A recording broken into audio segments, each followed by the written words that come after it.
Magandang araw sa atin lahat mga kabayan. Magluto ako ng limpo ngayon na kilawin. So, yun.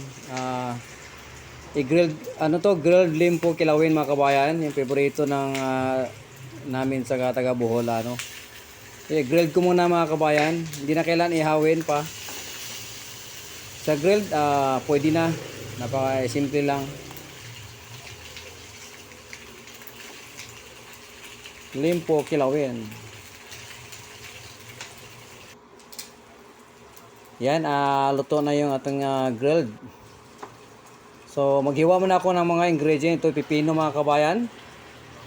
Sarap kasi may pipino sa kilawin. Tsaka may siling haba. Slice ko muna.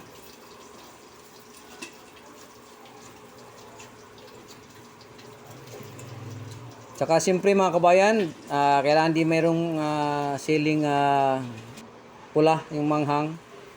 Ayan na yan. Mayroon ng luya yan mga kabayan. Gina-chop ko na kanina. At saka mayroong sibuyas na yan. Yan, oh. Yan ang pang isama natin yung maya sa kilawin. So, slice ko na yung limpo. Grilled limpo. Wow, sarap.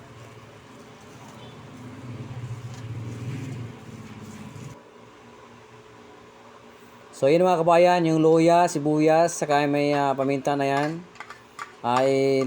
Ilagay ko na sa limpo. Saka suka. Siyempre pag kilawin may suka mga kabayan. Saka isama na ninyo yung siling haba.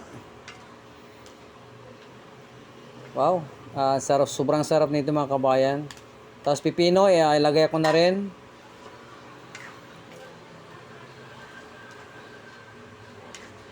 Kilawing grilled limpo.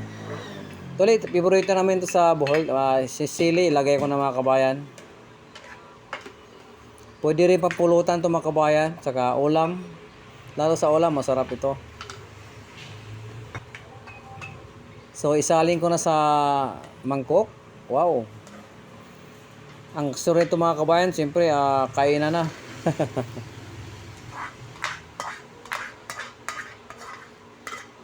Wow, sarap. So yun lang mga kabayan, maraming salamat sa pagpanood yung video ito. Sana naging masaya ko sa video ito at natakam kayong lahat mga kababayan. Yun lang, maraming salamat.